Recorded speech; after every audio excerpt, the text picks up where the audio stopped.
Welcome everyone, my name's Alexander James Lewis-Hughes, your self-appointed kiteboarding guru, and this is the question and answer rabble stream. Standing out here yelling rabble, rabble, rabble isn't going to help anything. But we don't know what else to do, Mayor!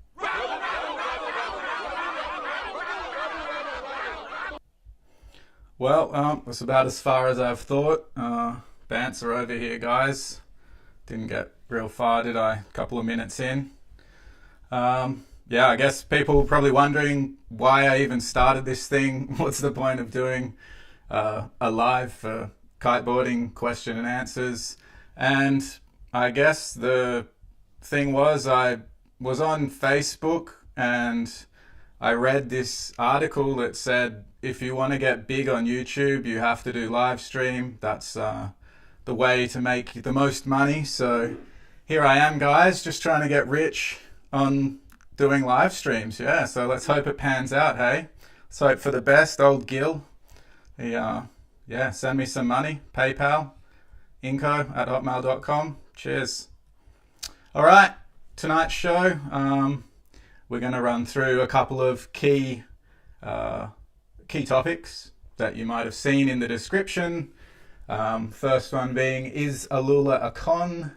Second one being, who is the GOAT of kiteboarding? And that, for anyone that doesn't know, is who is the greatest of all time. And the last thing we're going to go through at the end of the stream is big air killing kiteboarding. Some pretty controversial topics there. Bit clickbaity maybe, but hey, you got to do what you got to do when you're on the YouTube money. So I'm also going to answer questions, so if you want to put them up in the YouTube chat, I can see them there. And I've also got questions that people have asked via Facebook and via Instagram, and I've got those here and I'll copy those into the chat myself as we're going. So we might start with some of those first, I think, just to get it going. And we'll put this one in here. Let's see if this works. What is the best body position to edge blind, please? Struggling with this one. And this was from Instagram, the world of Oski. Let's see. What can I say? The best position to edge blind. Gotta say that I'm probably not the best person to ask this question because I'm not really someone who's doing many blind tricks. I would assume if it's anything like edging toe side, which I guess it is, it's kind of like a reverse sort of toe side, that the key is to keep your body quite stiff. You don't want to be bending your legs or trying to jump too hard into the takeoff. So keeping your body stiff, keeping your upper body fairly upright, holding the handle pretty tight to you, and just leaning your whole body weight over in kind of one stiff board to initiate the rail. And then when you feel the right timing, letting that pull from the kite, pull you up off the water. I would say that's the best body position to edge blind in. I don't know what else to say to that one. Probably could have thought more about it, but yeah, that's about what I got for you. We've got another one here, this time from Sean Overbeek, and he's saying, what's up, man? What leash length would you recommend for unhooked wakeskate tricks? Well, I guess it really depends what your level is on the wakeskate. If you're doing lines, then you probably want a leash that's about the same length that you would use for unhooked freestyle. So something that you can spin around twice, probably around your back, just in case you do a line where you're spinning the same direction twice in one direction. other than that, probably doesn't matter. You could probably use whatever leash you have. If you only have a short leash and you're not doing a crazy amount of rotation, that would be fine. So yeah, I mean, the right answer is probably just whatever freestyle leash you're using. That's the leash you want to try and use. If anyone's watching and they want to let me know if the audio and everything's working, that would be cool. Is it too loud or soft or anything like that? I have no idea. So first time I've done this thing, so I'm just trying to put it all together and make it work. Right, the next one is from Emu Johnson, and if you don't know who that is, he's a local Western Australian rider, really good freestyle rider, been around for a long time, and he's asking, are boardoffs cool?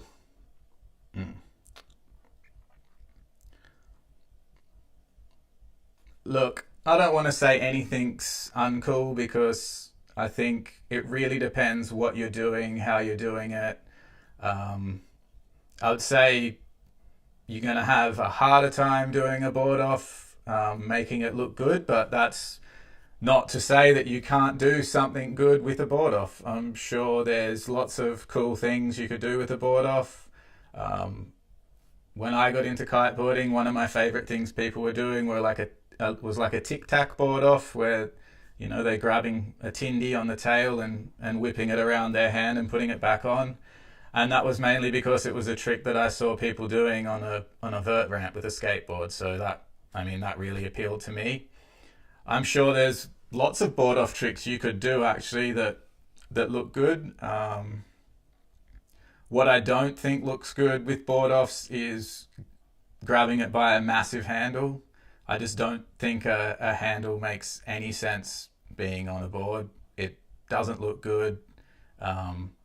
It just makes for a weird thing to be on a board. Like, I expect the board handle to be on a door, like what it should be for opening a cupboard or something. Like, handles and board sports make zero sense in my head, but board offs, they still make some sense. I think you can do them, and you can definitely make something look cool with a board off if you're creative and if you're trying it, just trying to do something different, I guess.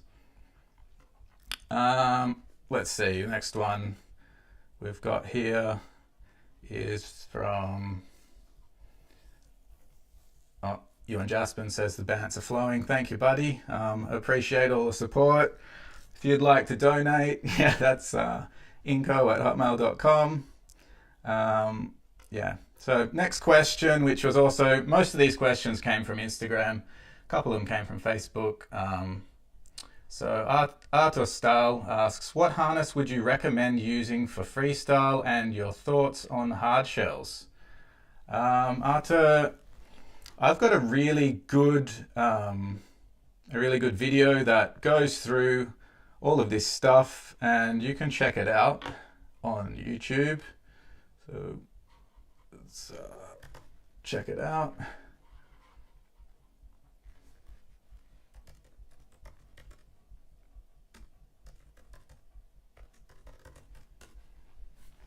Let's see.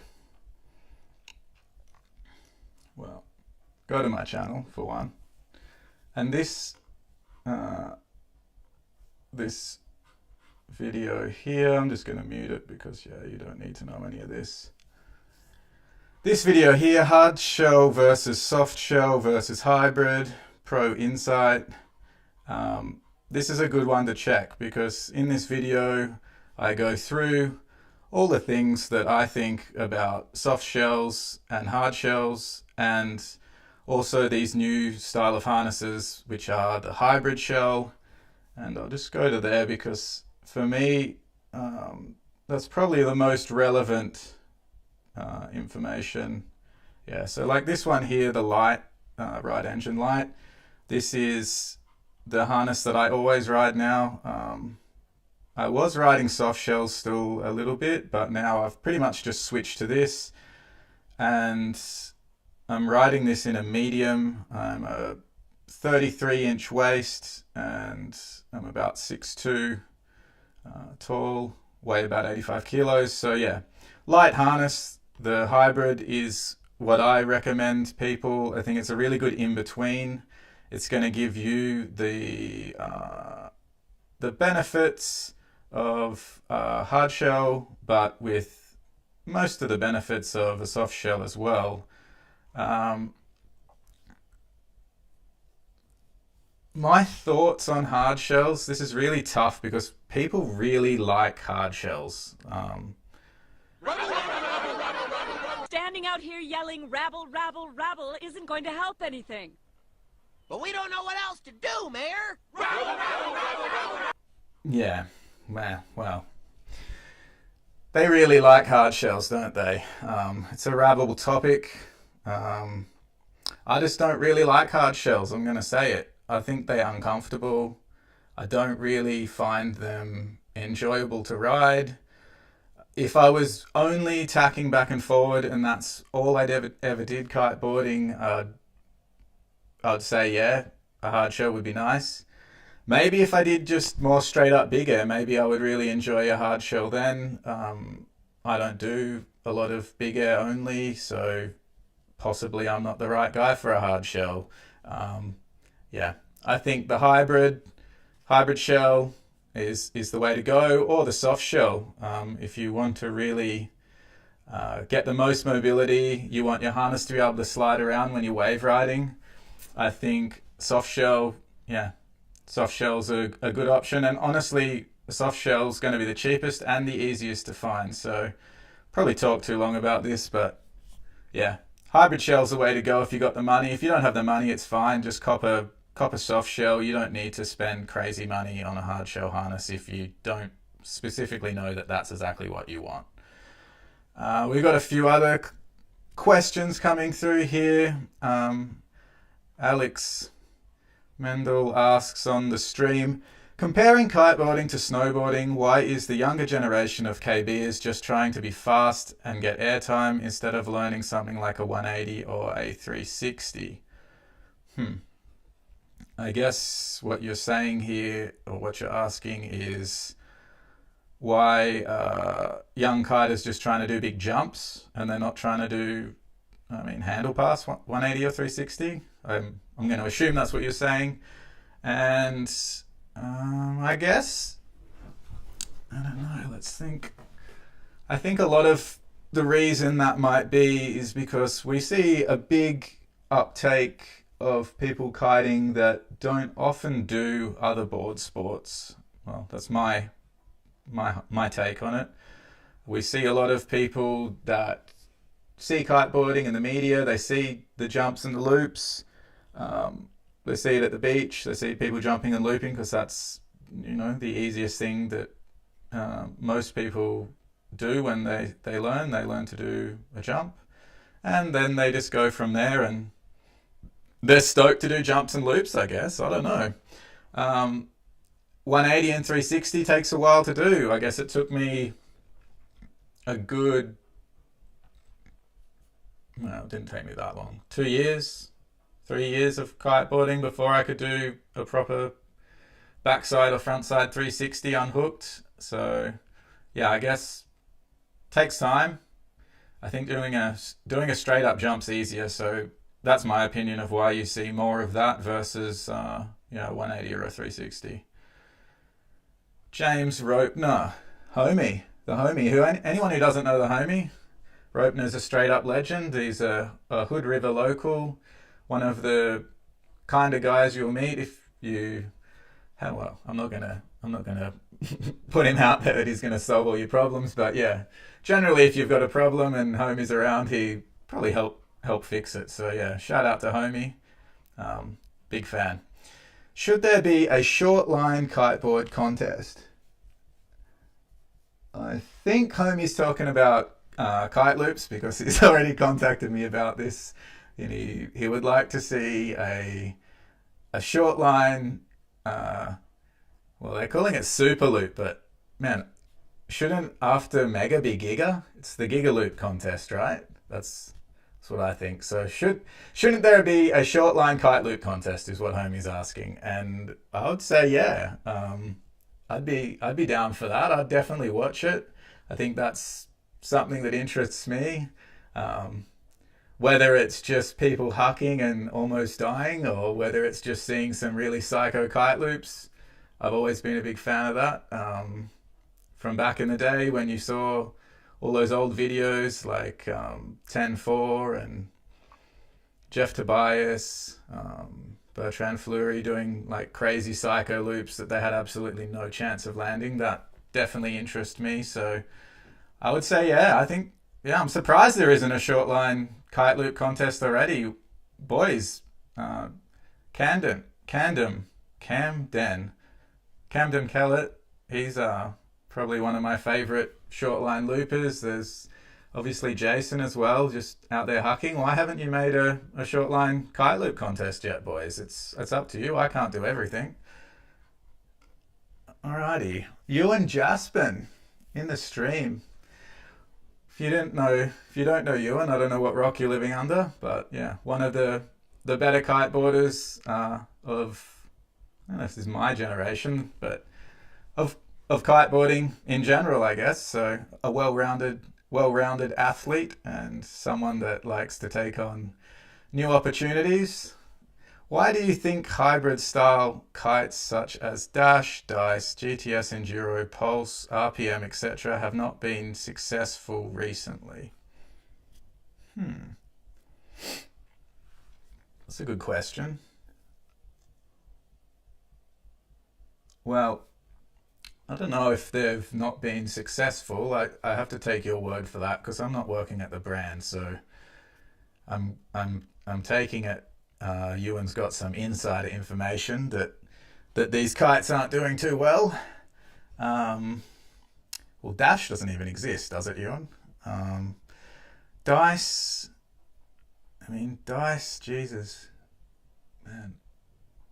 I didn't want to be negative on this stream, but I've never really liked the Dice. Thought that was a terrible kite. GTS, it's kind of along the same line, isn't it? Enduros, I don't mind the Enduro actually. I think that's kind of alright. Pulse, Tom Bridge likes the Pulse.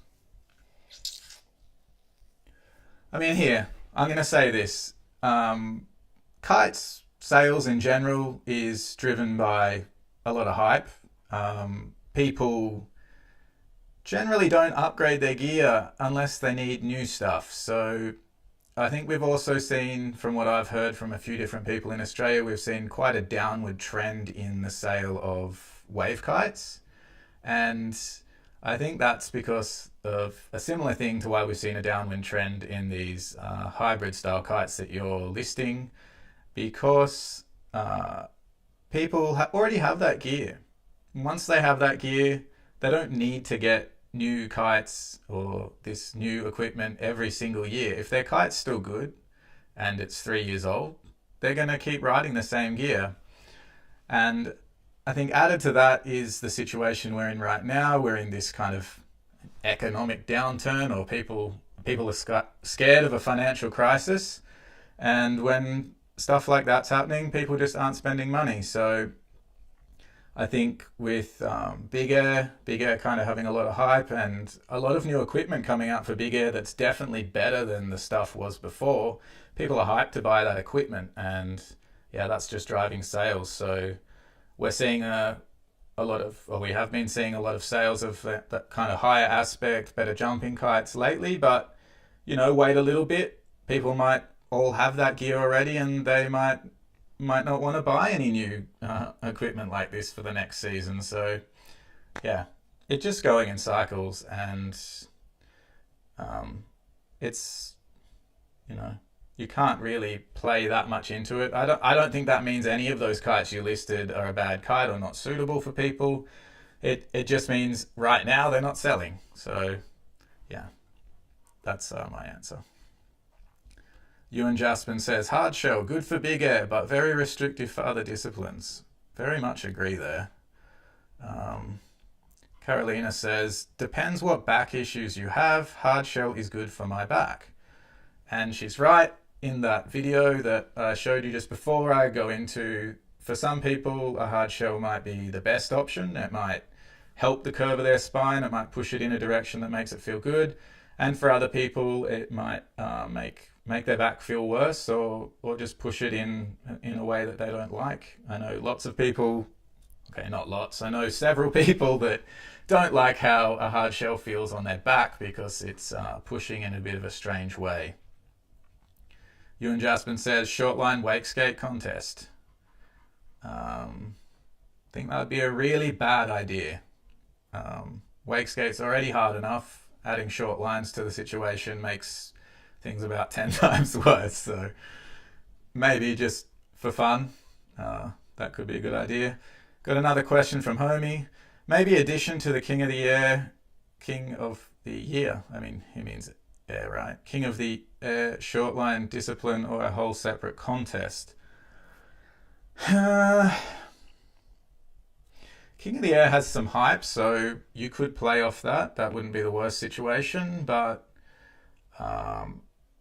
also, you know, logistics of making a contest, you need to do pretty much what you've done for King of the Air, but for a whole short line comp. So I'd say making it a whole separate contest would probably make more sense. I think you could hype it maybe a little bit better, and yeah, I think making a separate contest makes more sense in my head. Although the hype from King of the Air could be good to play off. Ewan says he thinks these kites are good, but for some reason people aren't buying. I mean, I feel that's for the reasons I already mentioned. As I said, people have that equipment and then they might not buy it. He says, I think it's because they aren't actually that much better for unhooking than bow delta kites, and then you may as well cop a proper sea kite for unhooked, but those are hard to come by. True. I didn't think of that. They really aren't that much better for unhooking than a bow or delta kite. True. For anyone that doesn't really know, I think SLEs are all pretty bad for unhooking, honestly. Obviously people do it. We see crazy people. We see Bebe, Yurizun. I even see Carolina. She's riding an SLE style kite as well. But you know, the bar feeling and just how reactive and how intuitive they are compared to a sea kite is night and day. So Ewan's a little bit right there. SLEs are all fairly bad, I'd say, for unhooking. Not the best. Not the best choice. So yeah, people probably just, they feel, okay, if I'm going to get an SLE, it already is bad for unhooking, so I might as well just get the one that's also going to be way better at boosting, because boosting's probably, you know, half of what people are doing out there anyway. Good take. All right, I'd say let's get into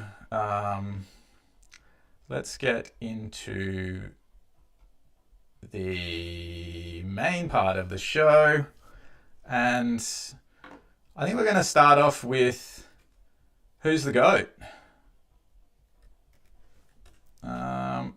And for those that don't know, the GOAT, the greatest of all time, was a question that was asked over on the Facebook. Where is it? Yes, here it is. Over on the Facebook group, and it was saying, who do you consider the greatest of all time in kiteboarding and why? In my opinion, Kevin Langry stands out with 3 Red Bull King of the Air titles and Piquet Vice World Championship under his belt. Look, this is a pretty hard one, and getting ready for this stream only made things worse for me, because I was really sure of what I was thinking before I did this. And then when I started researching, it actually made me realize a few things that I hadn't thought of previously. One is that nowadays we're really starting to lose content. we're really starting to lose media that people have been a part of. So videos and DVDs and VHSs and stuff, they're really hard to find online. I was thinking of, oh, I know this video, I know this thing that so-and-so was in, and then I was trying to find it, and yeah, I just couldn't find it. I couldn't find things on YouTube, I couldn't find things in Google, and when you're doing searches for stuff, like crazy, like shit results basically start coming up. I'm going to show you that in a second, but like, let's see what people were saying. Only one goat. James Ropener says Jesse, Hadlow, Andre Phillip, Hadlow, Peter Tro. If you don't know who that is, this guy was in, there's some old videos called the Power Zone and the Power Zone 2. So Power Zone 1 and Power Zone 2. And he used to ride these flexifoil 2-line blade kites and ride waves and just, yeah, punish some waves. And they were always pretty entertaining little sections that he was in. So I can feel that you throw out Peter Tro. Don't know if he's a goat, but a lot of people saying Lou, so that's Lou Wyman. And I think I just don't even have Lou in this situation for me. Let's go.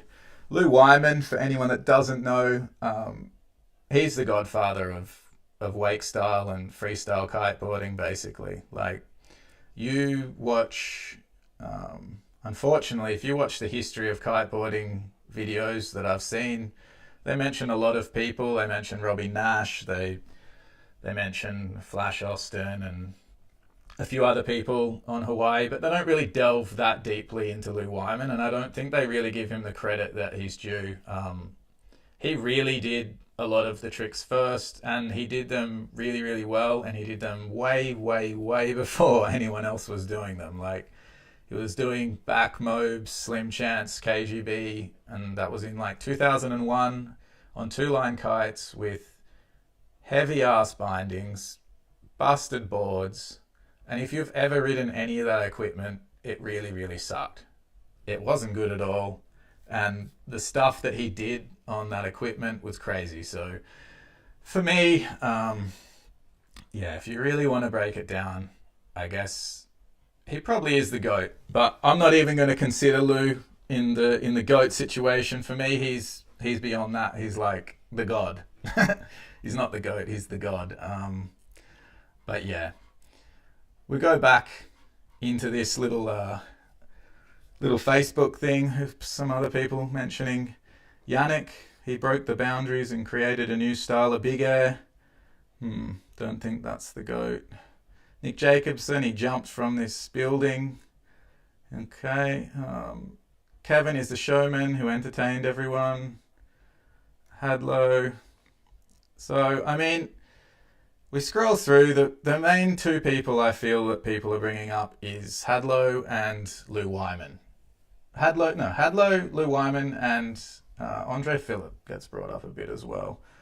And I think they're fair shout outs. Andre Phillip and Hadlow, quite two different people. Sure, they're both doing sort of freestyle moves and both innovated a lot of tricks, but the way they kind of represented the sport and the stuff they did was really, really different. Let's see. Yeah. One of the things that this made me realize was that when you search for this stuff on YouTube, so much crap comes up. It's really hard to find what you're looking for. And a lot of the time when you're looking for stuff, it just brings up, like, I don't even know what they are, like shorts and all these other things, like Peter Andre, Philip Schofield scandal, hard to hit. What the fuck are you talking about? Like, why would I want to see that? Yeah, anyway. I found some of the stuff that I was thinking about what made Dre stand out to me. And for anyone that doesn't know, Andre Phillip, one of the all-time greats. He really did pioneer a lot of the tricks that people are doing today, and he did them in a way for the time that were just unmatched. He had an unrivaled level of execution and style that really no one had ever seen before. And I know people these days probably hear the name Andre Phillip and they think, I have no idea who you're talking about. And that's basically because he kind of disappeared. He rode for Cabrina. He was the biggest guy at Cabrina. He was on the cover of every single magazine for the longest time. He was in every single magazine. He had sequences in every single magazine.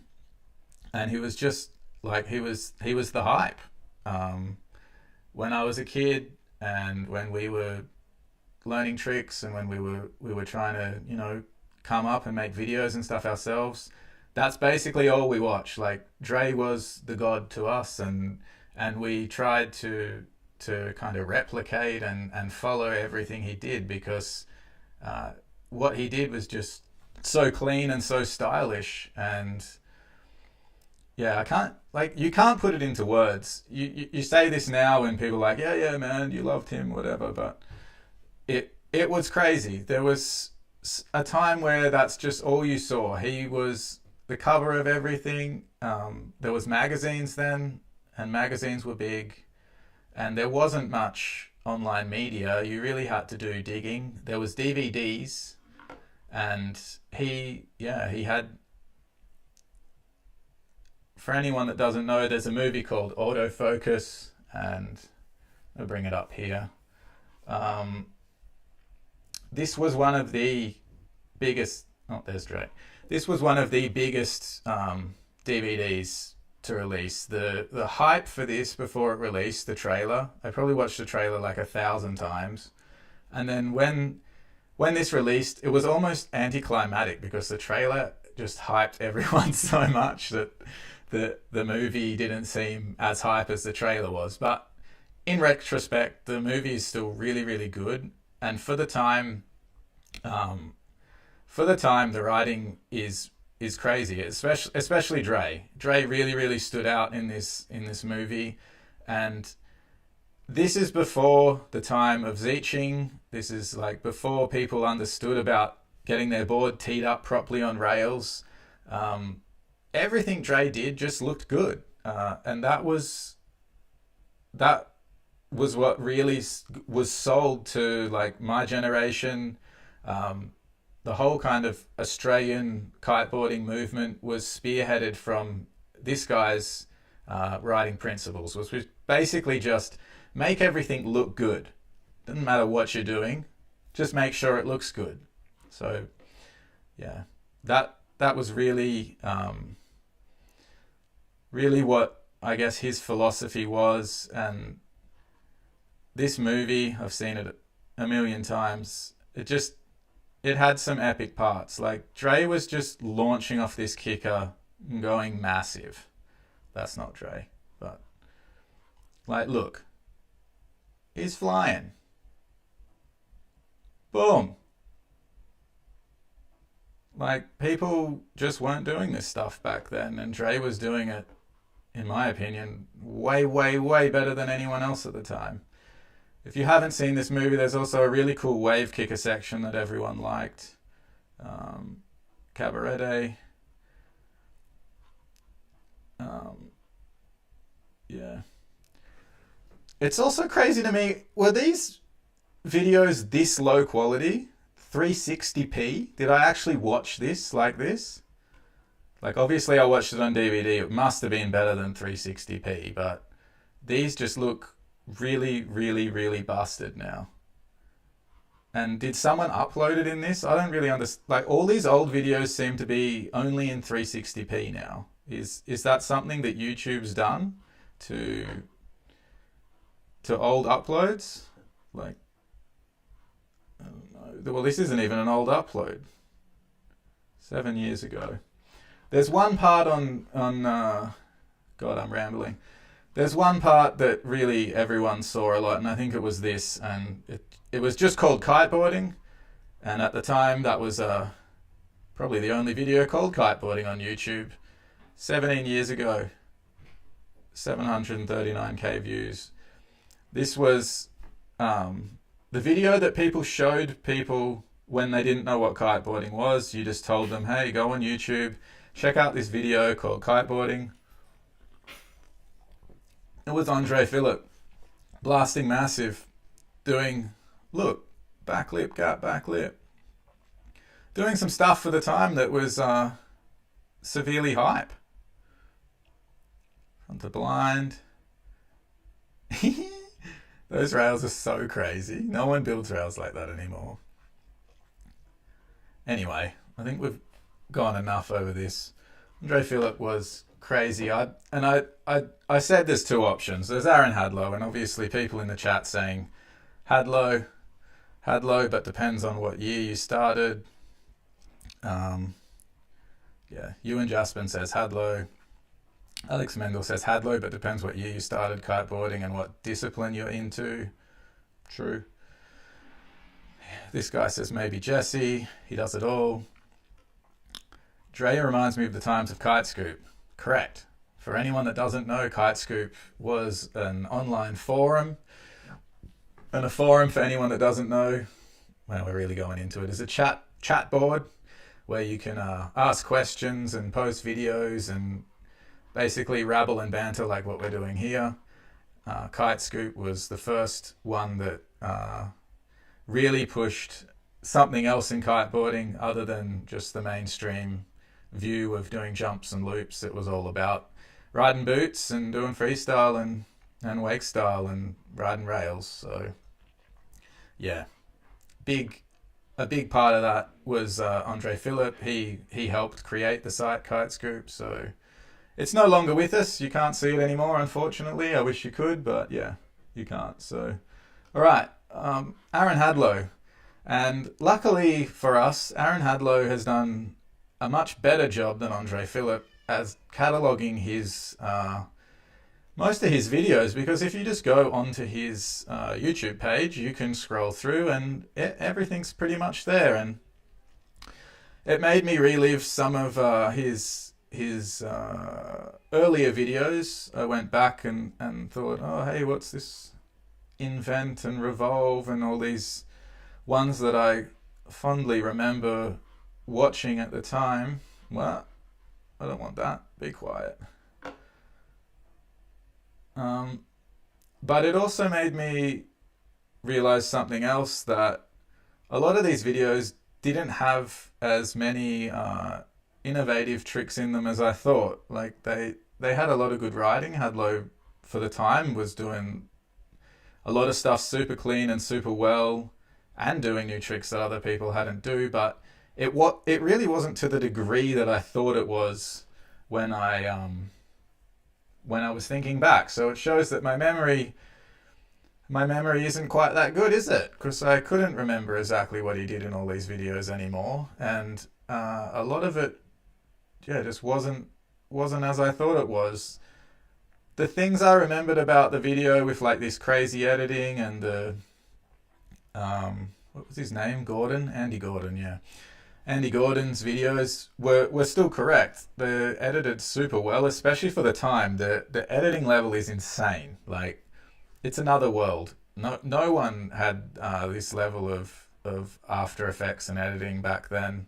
And yeah, for that reason, more so than anything, I feel these videos are pretty inspirational. He had one or two tricks every video that sort of got you hyped. He'd obviously put that towards the end, and he'd bring out something new. So for that, I feel, my opinion of this is actually that Andre Phillip is still above Hadlow in the media sense, because what Hadlow did, he did innovate a lot. He did bring new tricks. He did he probably motivated more people than Andre Phillip in the whole scheme of things, since he's still around and still doing stuff. But overall, I think Andre Phillip's impact at the time he had an impact was a lot bigger. I don't think anyone's matched that. So I'm going to have to go back to what this is all about. And unfortunately, the greatest of all time is a really controversial thing. I hadn't thought about it and I hadn't dived into it that deeply until just before this stream. And I realized for a lot of people, that's going to mean something else. Greatest of all time for what? Like for competitions, for free ride, for all round, for one discipline, for two. And yeah, I don't know what your opinion of GOAT means, but I guess I'm going to have to take what the mainstream kind of philosophy or feeling about greatest of all time is, and that's everyone says, oh, the greatest surfer of all time is Kelly Slater. So I'm going to assume that being the GOAT is like being a Kelly, and in that sense, you need to have the video parts, you need to have the composition results, you need to have the longevity. And if we're going to consider that, then yeah, Aaron Hadlow, he's you heard it here, he's the greatest of all time. And let's be real, I don't think anyone's really matched him. The amount of titles he's won and the amount of different disciplines he's good at, it's just, yeah, it's not really something that's been matched. And you know what, it's probably never going to be matched because things have changed now. I think Hadlow was really, really at the top when kiteboarding was just getting started. No one was that dedicated. Hadlow was super, super dedicated, spent all his time doing it. He's a kiteboarding prodigy. He was a young guy at the time, and he was just pushing and pushing and pushing. And I don't think people can do that now and win as many times as he's won. So that just makes the whole thing even harder, doesn't it? But yeah, you heard it here. Aaron Hadlow's the GOAT. Dylan the Wizard said, a forum, is that like TikTok? Yeah, Dylan. So it's a bit like TikTok, except you can have a conversation with people. It's pretty cool. It's kind of like real world, but online. Ian Aldridge, the Andre Phillip of surf, changed the sport. It's a fair take, homie. James Ropener with a fresh take. He says Ian Aldridge is the GOAT. And that's not a wrong opinion to have, I don't feel. Ian Aldridge, for anyone who doesn't know, was one of the first guys doing more surf style, well, not surf style, riding a surfboard unstrapped and just killing it, basically. Making it look like surfing, making it look good. He probably is the Andre Phillip of surf style, I'd say. And yeah, so maybe he's the GOAT for surf style, homie. I think you could be right. Plus all the Tool songs were a bonus. Who's he talking about there? Bridge? Who are you talking about? Hadlow? I don't remember that many Tool songs in videos, although I did listen to Tool. Candom Kellett. Mind-blowing visuals. One day I want to do something like that. Yeah. Crazy for the time. I can't even believe. What's 14 years ago? 15 years ago? I wonder what computer Andy Gordon was running back then to do that kind of stuff. How long did it take him to process those After Effects?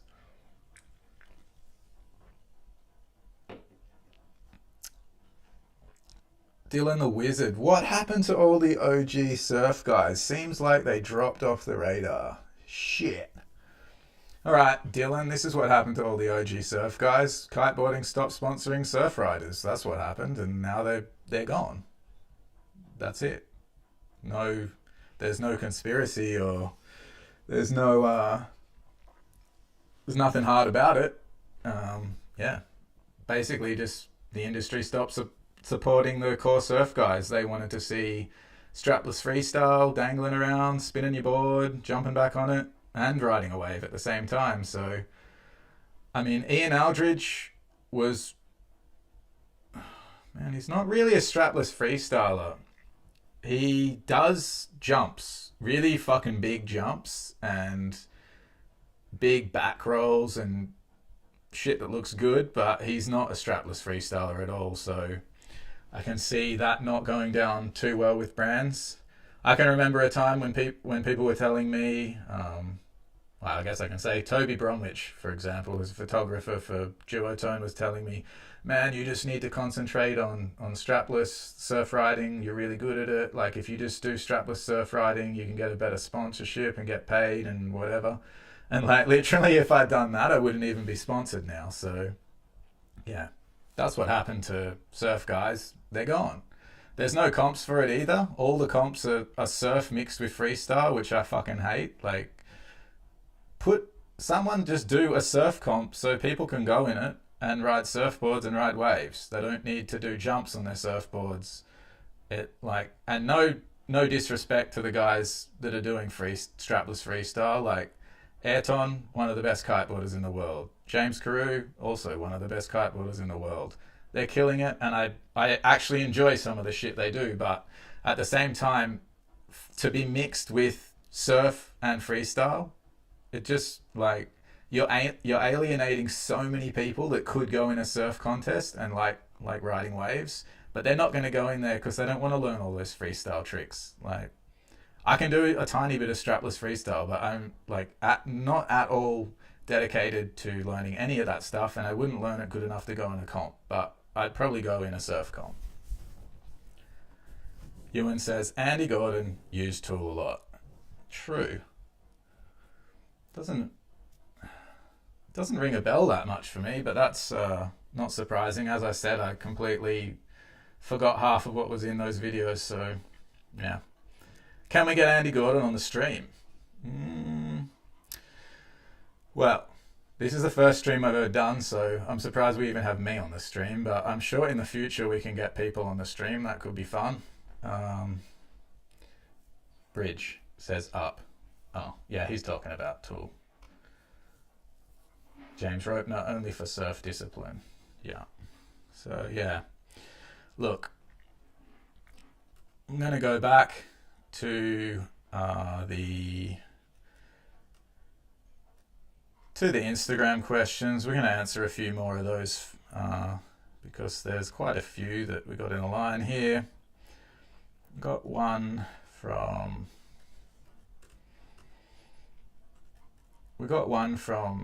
Carolina. Women's board line. I guess she's talking about my boards, the ones you can see here. And yeah, I'd be down. I'm not the best at knowing what women want, but maybe there's an opportunity there to collab with some women artists if they're out there, and we could put together a range of boards or a few of these models in more of a women's sizing with a graphic that's done by some woman artist. I think that would be pretty cool. Something that I'd like to see, and something that I'd be down with. I'm definitely down to collab with artists and have people that are more skilled than me at making some graphics. So yeah, I think that would be cool. Bridge says get Steezy Pete on. I don't know who Steezy Pete is, but yeah, I'm always down for the Steezy boys. We get them on the show. Is kiteboarding still the kook amongst board sports? Is kiteboarding still the kook? I mean, it's still kooky as hell, yeah. Like, is it the kook? I guess that's a question you can answer yourself. And who else have we got in the running, really? What other board sports are there? Is winging a board sport? Because that's definitely more kooky.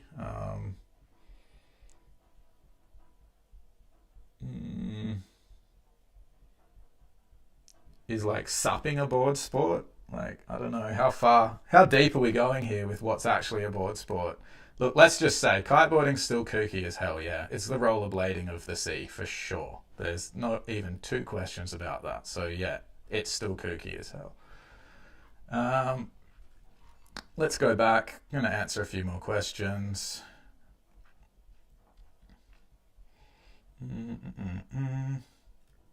This is a good one. Do you think big air will hit a plateau, and will freestyle come back in popularity? Alessandro. I mean, yeah, for sure. Every discipline hits a plateau. So it's only a matter of time. I don't know when that is. If it's now already, or are people still doing more and more crazy stuff? I don't know. Are they going higher? Are they looping more? Are they spinning more still? Once they get to that point where the next step's hard to do, I guess that's the plateau, isn't it? So you can answer that one for yourself. I feel like, I don't know if it's hit a plateau, but I do think that the overall hype for big air, at least around the people that I talk to, and a lot of those people are just average kiters, seems to have dwindled a bit. Like, they're not as hyped to watch King of the Air or something, for example, and that's mainly because they're seeing a lot of the things they've already seen before. Previous years were people, going higher, looping lower, doing new tricks that they could understand. Now you're seeing a new trick, and maybe the new trick is adding one rotation or doing a board off more or stuff like that. So yeah, eventually things just plateau. Will freestyle come back in popularity? Yeah, sure. I mean, I think everything's just going in circles. When I started kiteboarding, freestyle wasn't popular. Everything was about jumping, doing some boosts, doing a dead man, doing a 1-footer, doing a couple spins. That was the mainstream take on kiteboarding back then. And yeah, freestyle wasn't the mainstream, so it eventually did come into the mainstream. I feel like that was later in the early 2000s, like more like, early as 07 maybe, or 08, it became more of a mainstream thing, freestyle, where it was like, freestyle's cool, all this other stuff sucks. So yeah, I think freestyle will come around again. I mean, you look at what's happened in the recent years. Sure, big air, super popular recently, but it wasn't very long before that strapless freestyle was all the hype. That's all you saw. That's all brands were promoting, and yeah, that switched, didn't it? Like, I just don't feel like I see that hype for strapless freestyle anymore. I don't feel like as many people are trying to do it. I don't think there's many comps for it. I don't like, and that's the curse of kiteboarding. We've got so many disciplines. So many people are just battling to have competitions and prize money, and they're fighting for resources, and unfortunately these things are just going in circles all the time. So yeah, I do think freestyle kiteboarding will come back in popularity, and it'll be more popular again, but when that is, I have absolutely no idea. Steezy Pete, the next big thing to come out of Exmouth. You mean Exmouth in the UK? I'm guessing probably not living in WA, is he? With a name like Steezy Pete, it makes me think he's probably really shit at kiteboarding, right? There's got to be a bat. All right.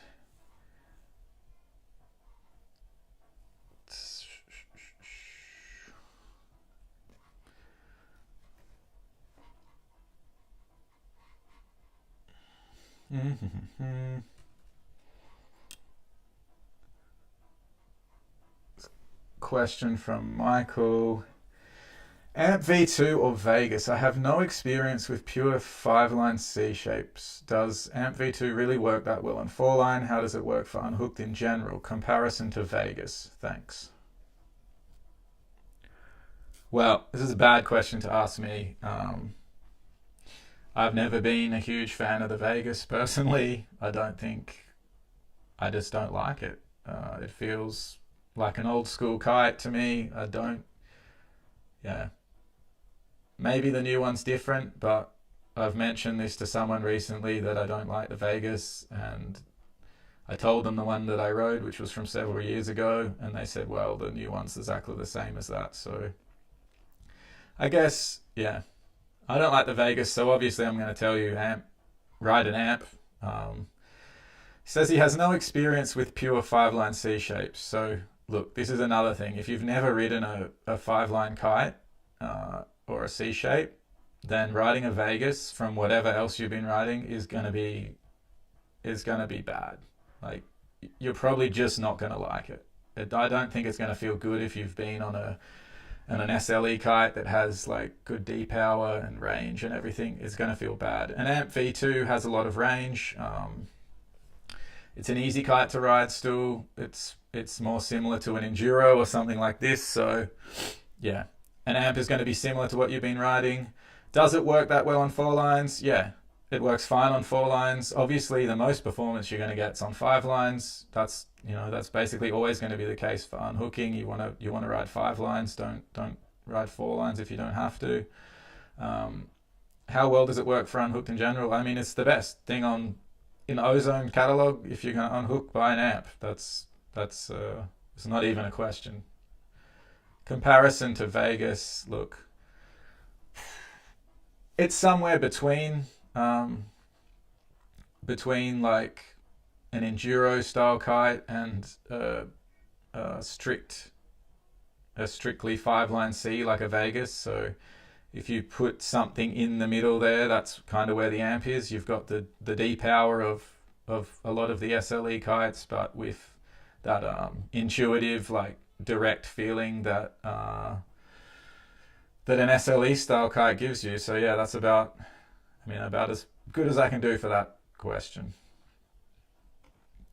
Bridge says, problem is getting any of these kites, razors, torches, etc. Where are they? Fair. Look, brands, they just don't see they're still making them, so I feel like they should market them and sell them, but in general, brands just don't see the value in making a kite and sending it to a country when they're not selling that many of them, basically. The demand's low, they're not marketing them to people, so people aren't even going to search them out, even if they might want to search them out because they don't know about them. And like you say, problem is getting these. If you can't get them, how are you going to ride them? I guess, my tip for anyone out there is probably trying to pick them up secondhand if you can find some good deals secondhand, like still pretty new or new old stock. I've seen some torches and stuff still on the Naish website, but I'm pretty sure they're mostly in smaller sizes. But yeah, maybe you can even contact your local dealer for whatever brand it is, be it Slingshot or whatever else. Maybe they have some new old stock just sitting in a container somewhere. It's possible. I don't know, but if I was trying to find something, that's probably what I'll do. Maybe check with your local dealers and see if they can get in contact with some people higher up and just see if there's any new old stock sitting around. Homie, what is your opinion on small kites, 6 meter double and triple loops versus 8 to 9 meter single loops? I guess this is like the board-off question, really. I'm not going to say anything's bad per se, because I think you can do something good with whatever you've got. I don't think like a 6 meter kite's making anything necessarily bad. If it was super strong wind, you could do some crazy shit with a 6 meter kite. I guess where the problem starts to to trickle in is when people are downsizing to a smaller size than what they would ride in the same conditions they're already out in, just to do a double or triple loop.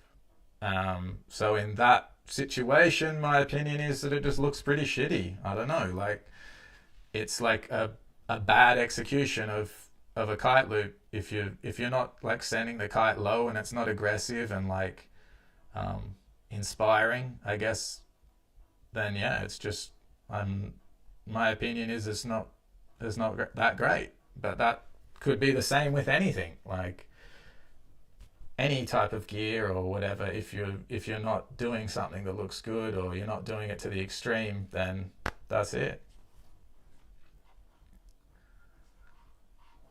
Bridge wants me to go back to the topic of fighting for resources. What is your opinion on the Whaley Duotone partnership with Porche?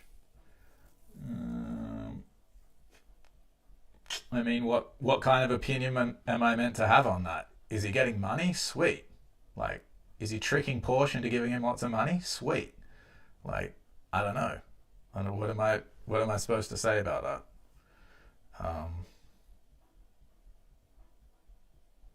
I mean, it in some way feels kind of fitting, right? Porche, Duotone.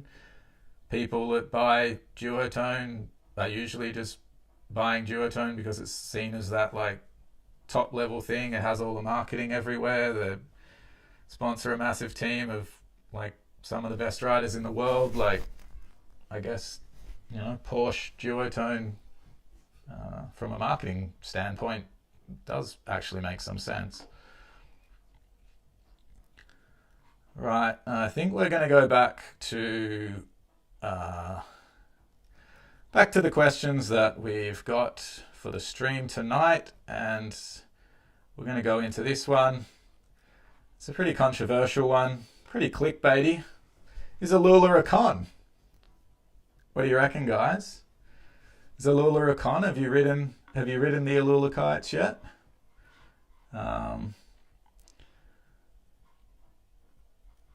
I'm going to go have a little look-see.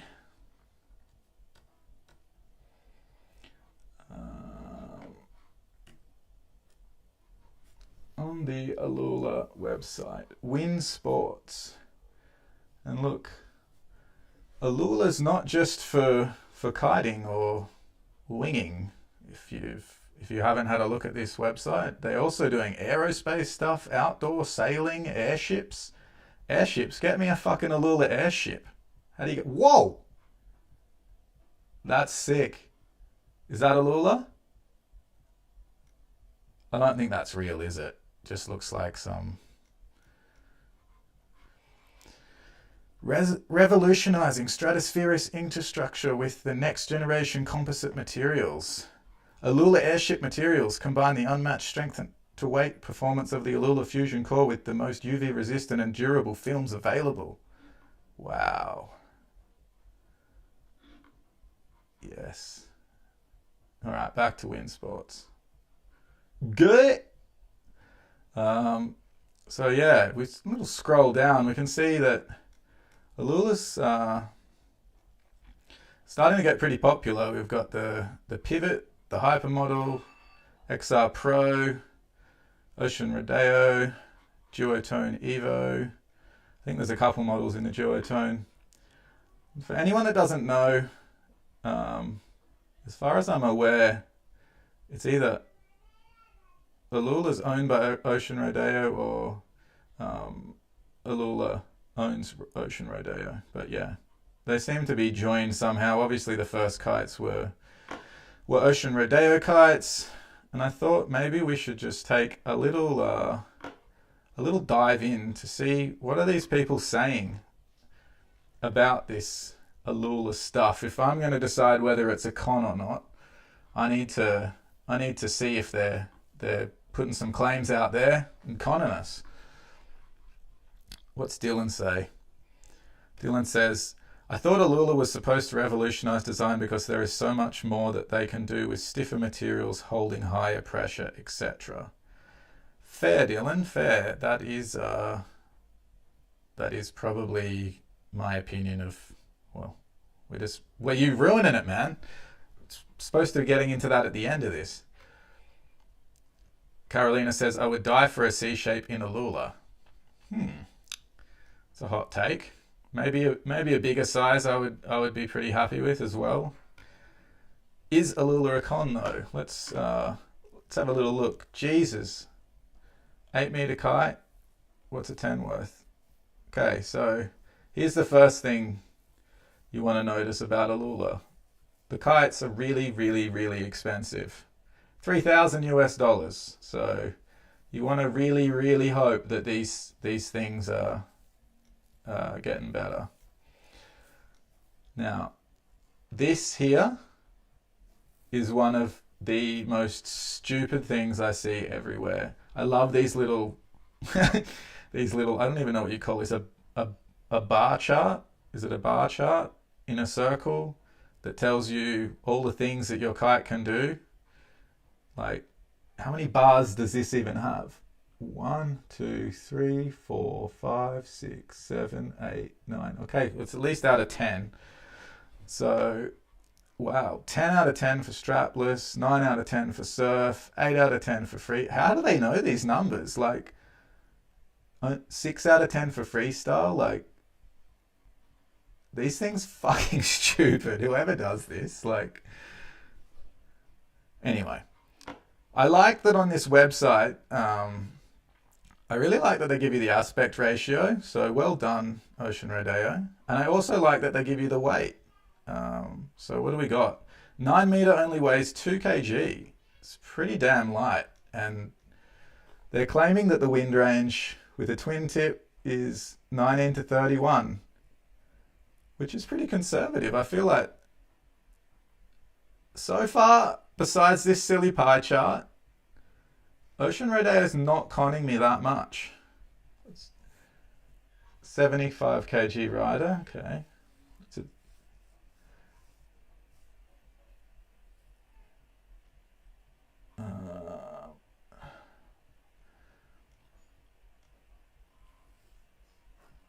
So now built with an Aluula airframe, that takes it to the next level. It's the lightest, highest performing wave-free ride kite on the market. That's a bit claimy. I don't know about that. See, we've got the Duotone D-Lab Evo. What are they saying? The purpose of D-Lab is to make the best kiteboarding gear using the best materials and construction methods on this planet. No holds barred. Yeah, that's kind of fair, I guess. Not that claimy. Performance all-rounder.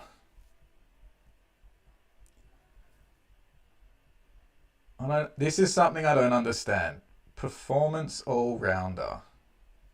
Like, so what? If I ride this performance all-rounder, is it then going to be better than a specific kite that doesn't have Aluula for something? Like, how do we know this? Is there someone testing this that can give me the info that I need? Ewan Jaspin says, I have Torch 14 mil Aluula. How do I time out people in the chat? That's the thing you can do, I'm pretty sure. I think he needs a timeout.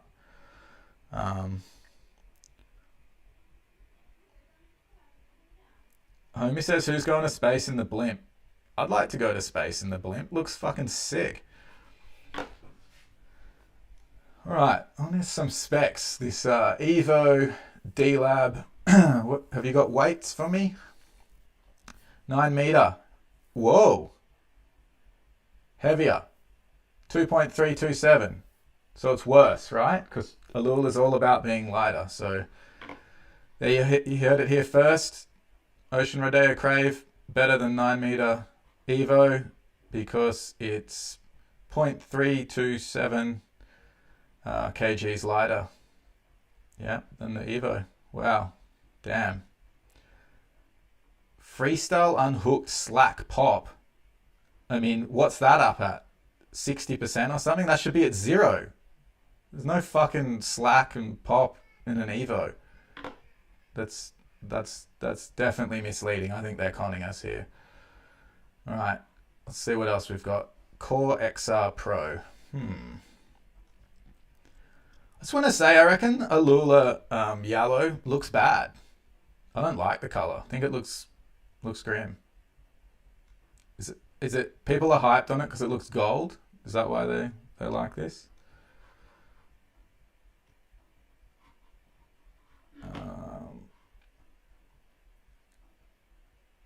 What do we got?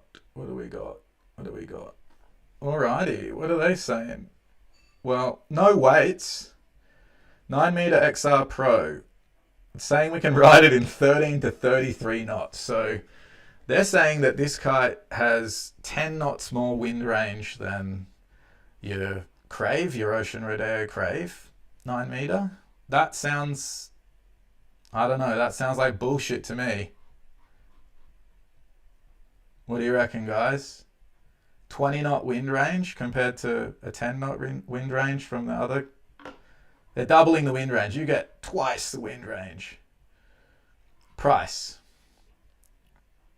Expensive as hell. 3,000 euros. Jesus Christ. You really want to hope Aluula's fucking doing it for you. Alright, Reedon, show me what you got. Aluula. Wind range. Being up to 25% lighter than a Supermodel HTF, Hypermodel brings the incredible light wind performance.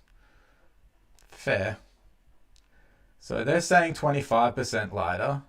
On the Ocean Rodeo page, they were saying it could be up to 50% lighter than a normal kite. So we're seeing a lot of numbers being thrown around here, but not really like any real information as to where that's coming from. Added weight reduction of up to 25%. Catches you much earlier after a loop, climbs up so quickly that you will have glide for days. Frothing test rider reports of double loops and first try tricks being landed came into our mailboxes. The excitement was unreal.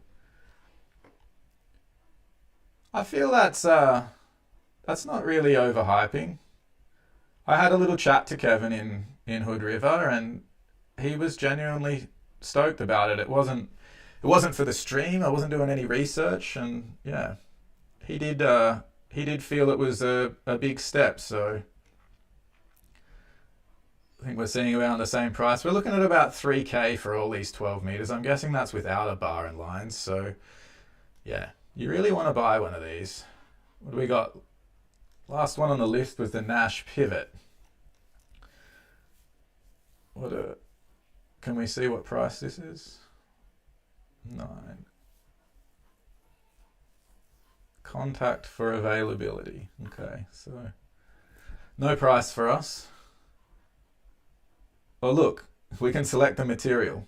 I will like an Aluula pivot, please, for the Envision. Redesigned from the ground up. Aluula and Quadtex combine the most durable premium kite on the market, all while delivering unprecedented speed and responsiveness. A full 50% lighter leading edge. Oh wow, they're really getting into the percentages here. So I guess that's just for the leading edge though. Doesn't say overall how much lighter the kite is. Whoa, the Pivot Envision is not just a gear upgrade. It is the only kite you will ever need. I don't know about that, guys. What else have we got here for us? Oh, wind range. We like wind range. 15 to 30. So we've got a 15 knot wind range on this one. It's splitting the difference between the Core XR and the Crave A. I guess that's kind of fair. 9 meter, 15 to 30. Not the most out there. We got lightweight bridles, bumpers. Give me some weights, boys. No weights. I think you need weights. I mean, isn't this like whole thing?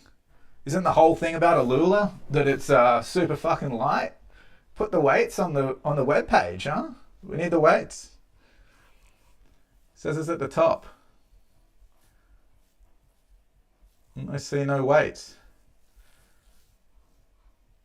No weights. Is it here? No. No. No. I don't know. I'm not seeing any weights. At the top where?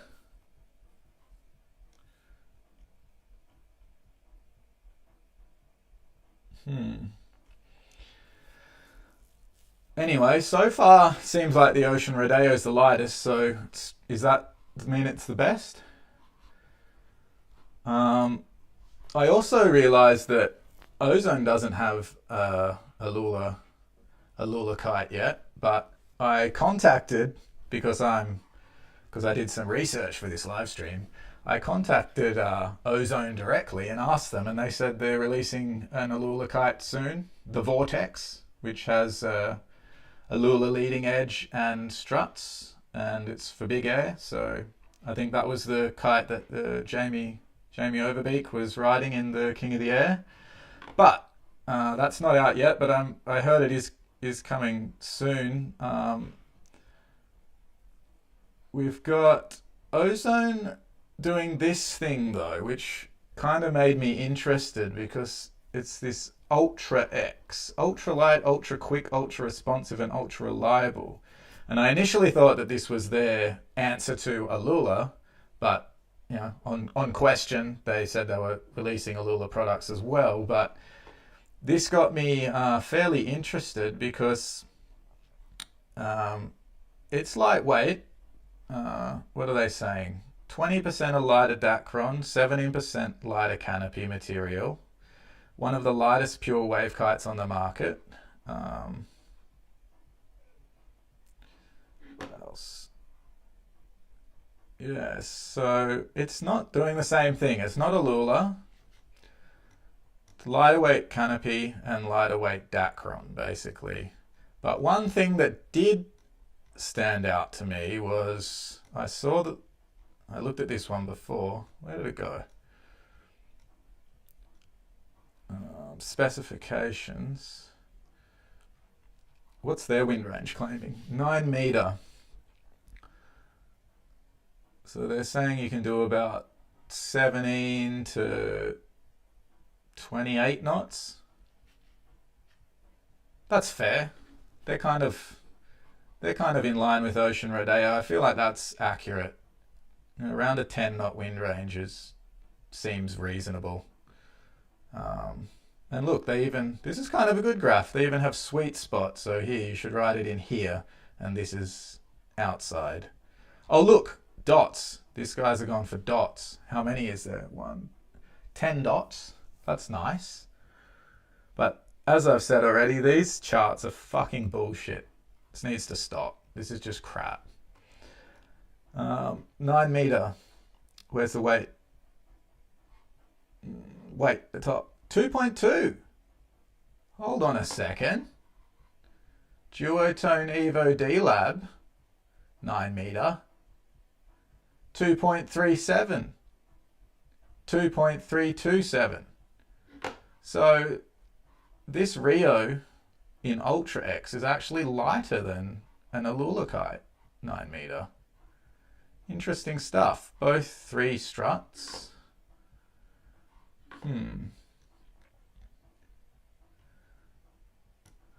Right.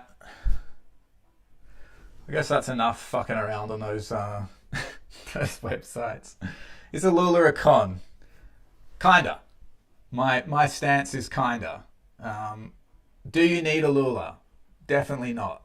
Aluula is definitely not needed to be a kiteboarder, to reach the highest levels and whatever else. I don't think it's needed.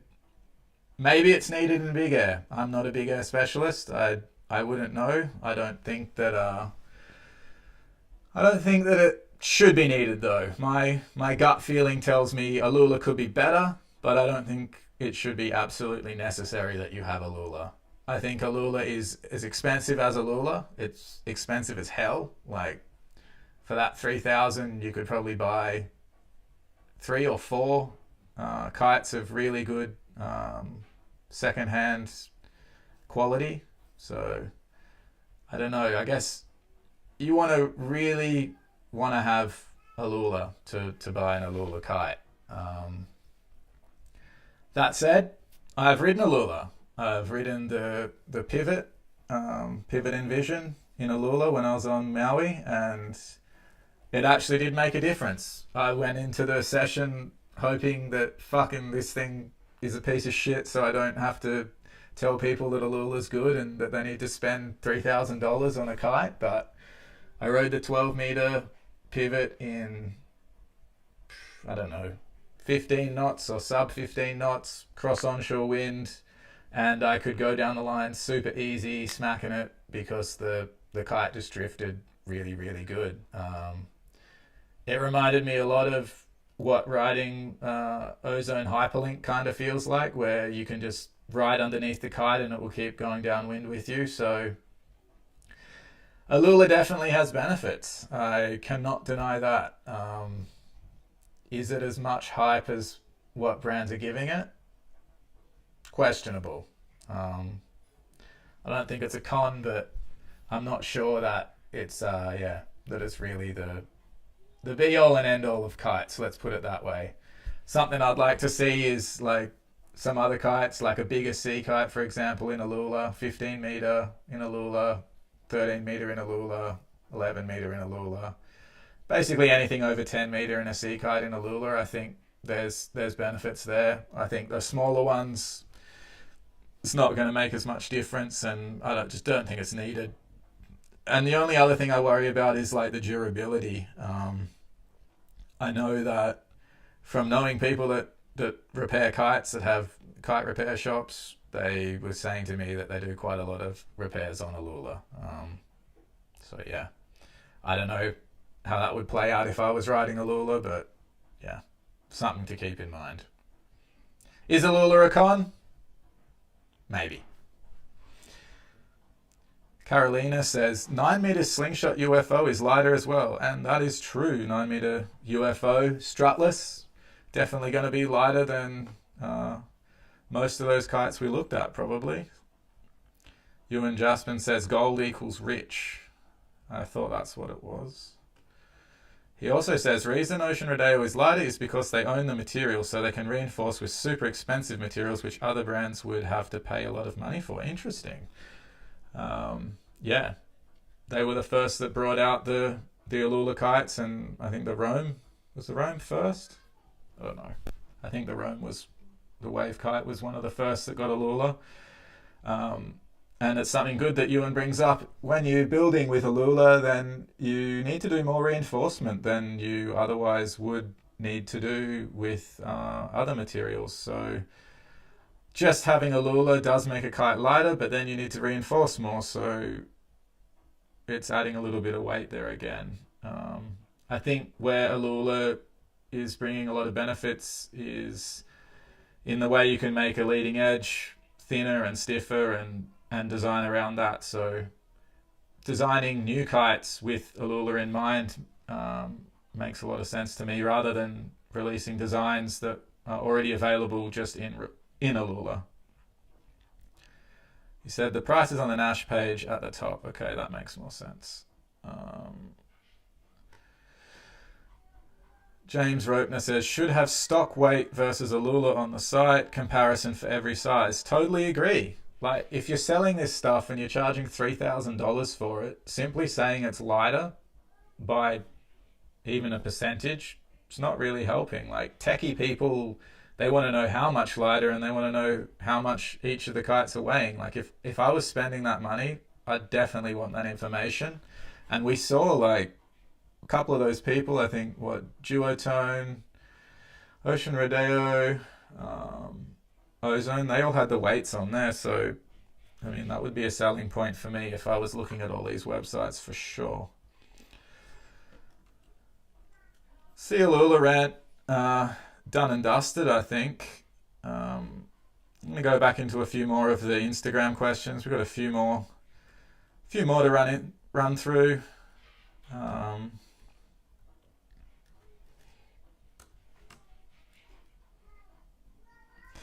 I mostly feel overpowered unhooked, but if I take a smaller kite, I can't upwind to the lagoon.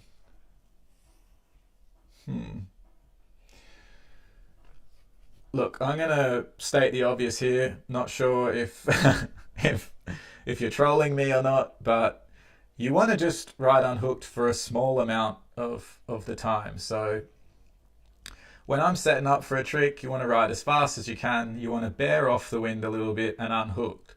At that point, there shouldn't be too much load on your arms, and you shouldn't be feeling that powered, and you shouldn't be trying to ride upwind unhooked either. So I don't know if that's what you're doing. But you also shouldn't be trying to edge against the kite too much. You're really only edging against the kite for that small period before you do a trick to get you into the air. That's when you edge against the kite, and like, yeah, you should feel overpowered at that point, because that's the whole way you're going to like boost up off the water and get into the air. So don't take too small of a kite. Like, this is something, man, so many people make this mistake with unhooked tricks. They take too small of a kite, then they're under rotating, they're not getting enough height. A lot of people send me stuff like this, like, what's wrong with my trick? Here's a video. And like, yeah, you're underpowered, you're riding too small of a kite. So unless you're just so overpowered that like you're unhooking and just getting blown away, yeah, take a normal sized kite. Don't be scared. Ewan Jasmine says flat white versus cappuccino. Whoa, hot take. I mean, I'm pretty partial to a cappuccino. I like my cappuccinos. I also can drink flat white and be completely fine with it too. I don't know. Cappuccino probably, if I was just going to go get something, I'd order a cappuccino. It says, sounds like Vasco is riding an SLE. True. Vasco. Maybe you need to try a 5-line kite, a sea kite. If you haven't tried one, you're going to feel way less overpowered. When you unhook, that's one of the things with a 5-line sea kite. You're going to feel more in control, and you're not going to feel overpowered.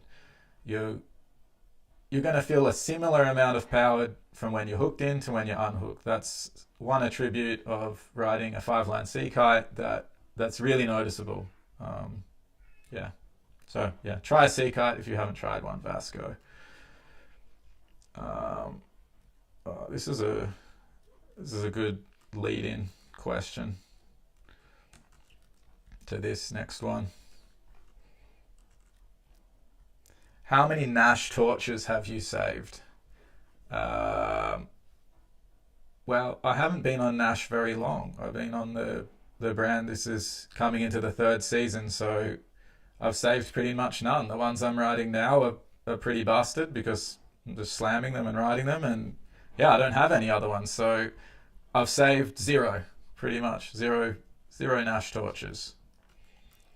I would have liked for it to be more. I feel like that is harder for people to get that kind of kite, and it would be nice to have some, but yeah, at this point in time, really saved 0. Is it mandatory to start with straps instead of boots for unhooked beginners? Look, it's not mandatory. Nothing's mandatory. You can do whatever you want, but I would recommend that you start in straps. I think that starting in straps is definitely easier. It's safer.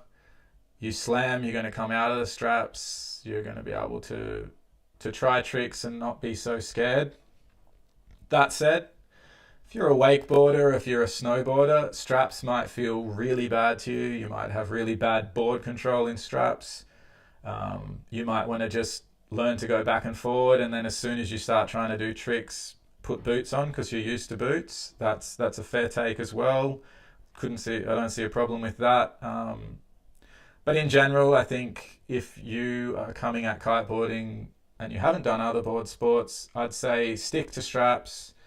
Learn some basics. Learn back to blind, rayleigh to blind, maybe a 3-1-3 or something. Learn all those things first, and yeah, then you're going to have an easier time in straps. Riding boots, especially in the beginning, can be can be really hard, I feel. Really hard on your body, really hard to progress. Like you might just be slamming hard and it might put you off. So yeah, if you haven't done other sports, you're not used to slamming and shit, fucking try straps for sure. How do I get into FPV for filming kiting? So he's talking about FPV drones, for anyone that's wondering. And this is a question that I'm getting quite a lot nowadays with drones becoming more and more popular. And you're going to get the same answer here that I tell everyone that asks me this question. It's one, get a simulator. You want to go online, can show you. Go over here. It's called Velocirone. This is the simulator that I recommend. You want to download this, velocirone.com, and get yourself a cheap remote, a controller or something. So depends where you live. Obviously, if you're in Europe, go to a European store. Don't go to get FPV or whatever. This is an American store, but yeah, you need to get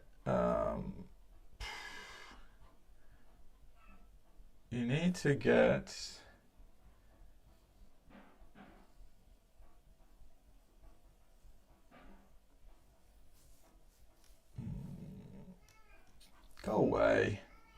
Here, radios. They have a button for me. Look, you need to get a radio, and they're not as expensive as you'd think. This is the one I use here, Radio Master Boxer. I also have this radio, which in my opinion is worse. You can get, smaller ones, bigger ones, but yeah, get yourself a decent radio, because if you actually get into doing FPV, then this is going to be useful. You're going to use this same radio. You connect this to your computer, use it in the simulator, and this is how you need to learn. You need to learn to fly on the sim. That's basically the thing I tell everyone. If you don't learn to fly in the sim, you're going to buy some drones, you're going to crash them, they're going to break, you're not going to know how to fix them. It's going to be a bad time. Candom says go ELRS. Yeah, so with that option here, make sure the protocol you get is this one here, Express LRS 2.4 gigahertz. There's going to be other controllers and stuff that are similar to this or cheap, but just make sure you get Express LRS. That's basically the future. You don't need to know much more than this. Get a controller. Get that Velocirone simulator. It's pretty cheap. I don't remember how much it is, $10 or something. You're going to fly that for quite a while. You want to fly that for quite a while before you buy any drones, and yeah, that's all you need to know basically. And once you're at the point of needing to know more, you can find lots and lots and lots of resources on YouTube. There's a lot of bullshit, but there's also a lot of good stuff. I'll give you a look. The main guy that you want to search up, if you need to know anything at all, is Joshua Bardwell. I'll give you a look at what that channel looks like. Yeah, this guy here. You need to check this. If you want to find anything, this guy has millions and millions of videos that tell you everything you need to know about FPV. So FPV know-it-all, check that out. Yeah, that's it. Camden says Joshua Bardwell has a new series on getting you into FPV from the very beginning. That's true. I saw that. So yeah, Camden's spot on. Check out that Joshua Bardwell dude. He's got a whole series about getting into FPV. I don't need to tell you what to do.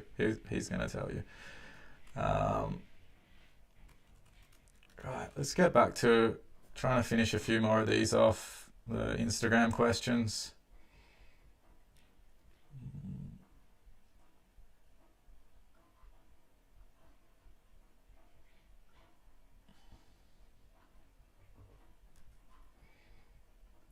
Got one from Ian Ostend local, one of the original guys that really helped progress kiteboarding competitions back in the PKA days. I worked with Ian a lot.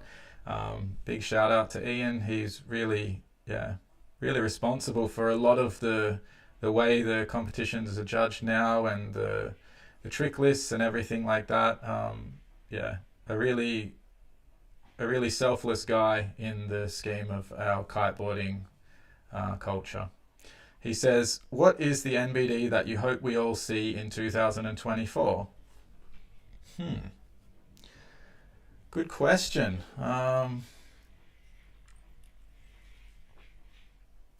We're seeing a lot of new tricks, and I feel like a lot of stuff's been done, so I haven't been thinking too hard about NBDs and what could be done.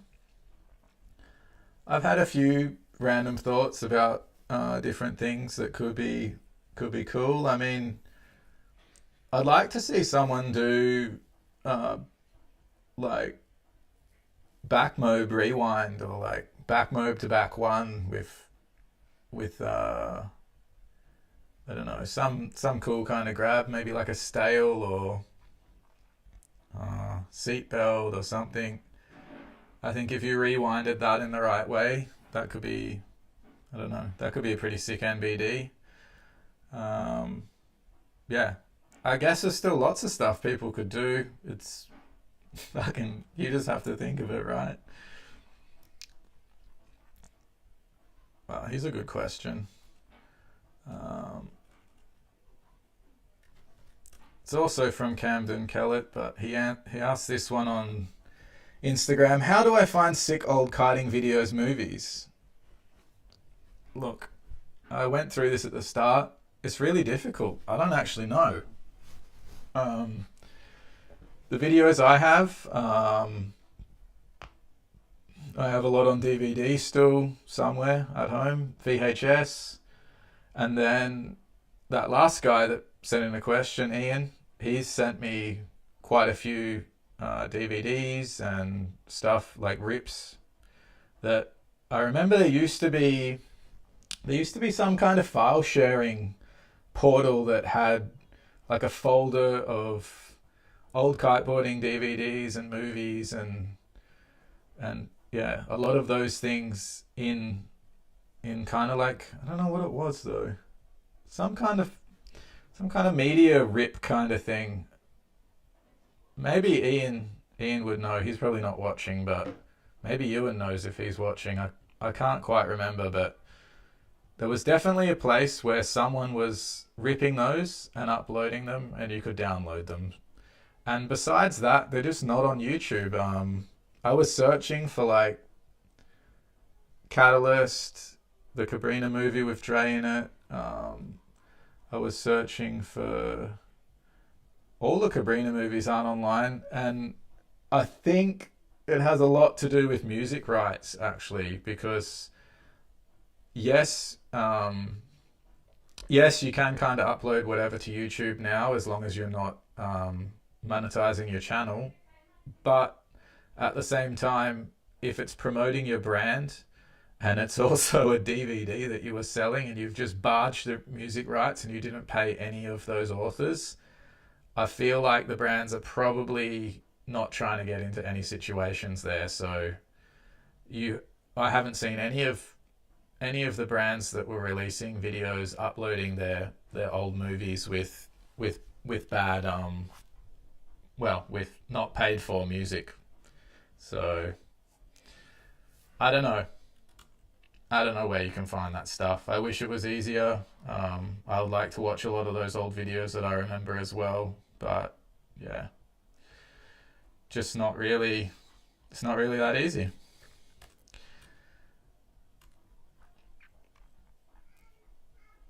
When will people notice they are doing dangles while they're doing air tricks and it looks bad? Wojtek. I was hoping that we'd be past all this already like 10 years ago, but it seems like doing dangles when people are doing air tricks has really only got worse lately. So when will they realize? When will they notice? I don't know. I feel like that's almost becoming the style now. I think there used to be a lot more people that kept the kite low, kept it 45, did things in like a bit more legit manner and well executed, but that seems to not be the norm anymore. That's really not the norm anymore. And I guess the reason is it's the world tour. They're judging people dangling. They're judging it good, and they're getting scores and they're winning competitions. And so people, freestylers, they're gonna keep doing it until the competitions say like, no, we want to see you keeping the kite more static. We don't want to see you whipping the kite on every trick. We're just going to keep seeing people doing it. And a lot of people don't have the same opinion as me or you. They don't think keeping the kite still is needed or necessary or good.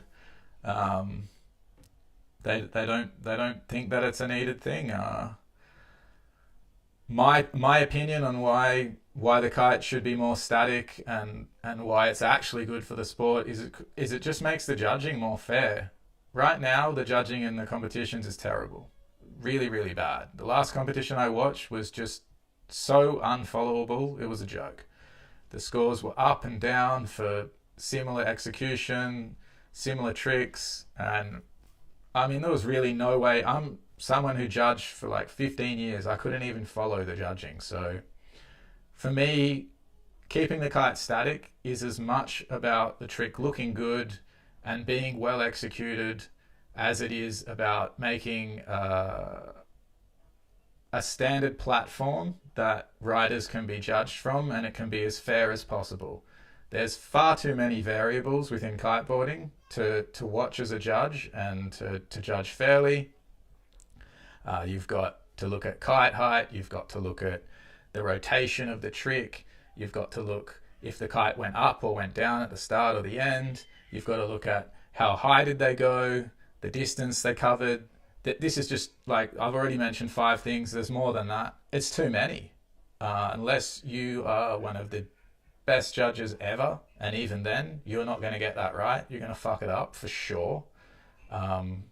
So I think should just take kite positioning, just take it out of the situation. Like, say that the proper execution needs to be somewhere around 45 and static. Maybe you have one of the judges watching this variable at the competition.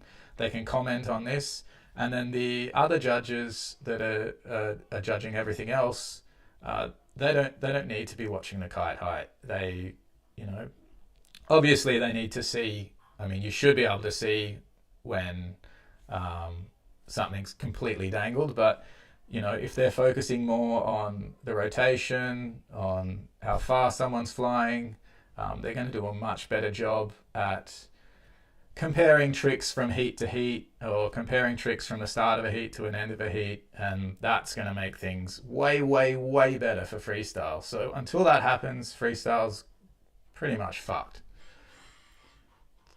What do we got?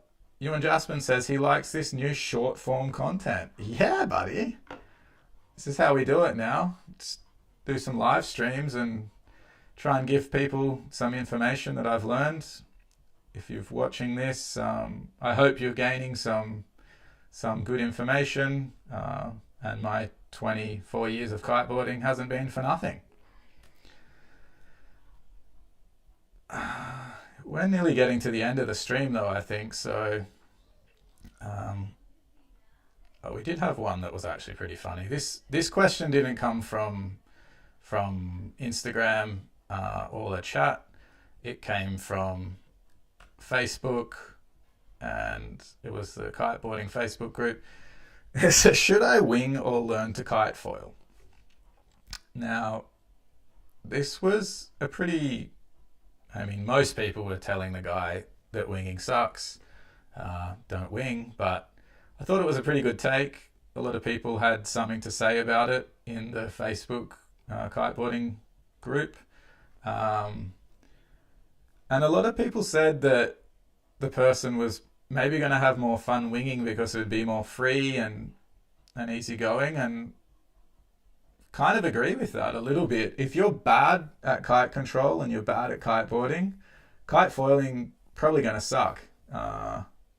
You're just going to go back and forward. You're going to fall off and probably not be able to turn around because your kite skills aren't good. So yeah, kite foiling, I think you need to have skills. That's something that's stopping a lot of people doing it, and something I think like the industry could maybe get behind a bit more is like informing people about the correct equipment to take for kite foiling, kind of setups, how to do certain things kite foiling. I don't think it's just not that much information and good information about it. There's like Facebook groups these days, terrible.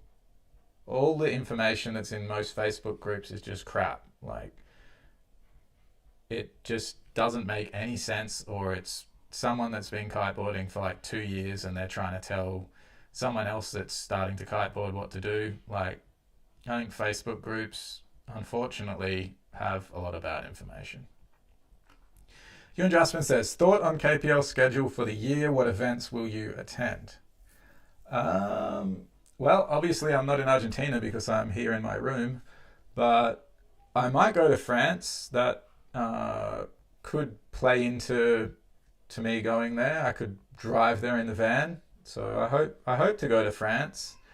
I hope to go to Hood River too, but not really sure if I have budget to do that. Got a family and everything. Don't have endless money to do shit like that, but I'd like to go to Hood River. Maybe we do another live setup or another post-stream, a post-show kind of setup like we did for Brazil World Championships. That would be good. Yeah, so I might also be in Brazil. I'm not not confirmed. So maybe the next 3 stops I might attend. Crash 20. Do you like messing with foil kites? I remember watching your review of the Hyperlink. Yeah, I do. Let's say I'm not really the biggest fan of foil kites in general, and here's why. Foil kites are pretty annoying to, well, not so much to set up. The setup's good, you don't have to pump, but sometimes when you're at the beach by yourself and it's pretty windy and you don't have a good spot to land, it's not the funnest situation. Like, there's ways to do it, but the chance of things getting a bit tangled and the pack down when you need to get all the air out of the kite, it's a bit more of a hassle. The user experience for riding a foil kite, it's not the same as riding an inflatable. It's never going to be the same. So that aspect alone makes it a pretty hard no for a lot of people. But that said, Hyperlink, especially for me, really opened my eyes to what a foil kite can do, and the way that it performs compared to an inflatable is kind of crazy in some respects. Like, the performance is really unmatched. Like, it's hard to explain when you're not riding them, but when you ride them and you just get into these little situations where you know, like, for example, I was riding waves on the Hyperlink, which just seems stupid because if you crash it, then it's sinking to the bottom like a sea anchor. But when I was riding waves on the Hyperlink, I got into a situation a few times where I just really overshot the kite, like super far. I was underneath, like downwind of the kite, and I thought, okay, I'm for sure fucked here. But the Hyperlink would just like drift downwind and then just like catch again, and I would still be riding the wave all through that time. So the performance of some foil kites is crazy, I'll say that. But the aspect of like having to set it up and pack it up and all that, not the hugest fan of. So, I mean, I also don't ride Ozone anymore, so I can't ride the Hyperlink anyway. And I'm not really a fan of many other foil kites. Ewan says, congrats to Noe for taking out the Argentina event. Yep, well done, Noe. Another event down, another win. What can we say? This Noe Font's pretty good at park, and he's been doing a lot for the sport, helping set up the World Championships, helping with all the events a lot, helping with Not Future, doing lots of things. So, yeah, big ups to Noe. Well done, mate. Dylan says, winging in the small waves is so fun. It's all I've been doing lately. I could see that. If I had a spot that had swell, like I saw in Maui, or maybe in the river mouth at home, I'd possibly consider winging. But for most of the places I go, it's not really a good setup for winging. I don't want to take the extra gear. And if there's small waves that are catchable, I rather just prone foil. So for now, winging's not on my radar, but yeah, well, do it if you want to do it. I'm not stopping you. Ewan says, maybe another live will help fund the trip to USA. That is true. I think we're on about negative, what did this Coke cost? We're on about a negative $1 budget for this stream so far, plus the time I've wasted. So yeah, at this rate, yeah, we might do another live and be in USA next. All right, if no one's asking any more questions, and I think I've run through all the Instagram questions, we're gonna run into the last topic for the stream, which is big air killing kiteboarding? Pretty clickbaity one, this one. Not my thoughts, actually. It's been a topic that I've had a few people, industry people from a couple different brands, kind of relay to me that they had a bit of a feeling that they think big air is part of the reason we're seeing a downtrend in kiteboarding. And for anyone at home that doesn't know what I'm talking about, there's a pretty well-established downtrend in the whole industry at the moment, and that, I think, is in part due to the massive boom we had in the COVID years. All that stimulus people were getting, they're just spending that on kiteboarding gear and getting crazy for a bit there. Everyone thinking that they're going to die, so they better go kiteboarding one last time and buy a whole heap of shit. And then, of course, what happens when people go crazy for a year? They don't go crazy the next year, and there's a massive downturn. So I think that, most of the reason that we're seeing a huge downtrend in sales across brands is due to that COVID booster, where everyone just went crazy and bought gear. But I also think it's just like sign of the times. A lot of people kind of scared of a financial crisis looming.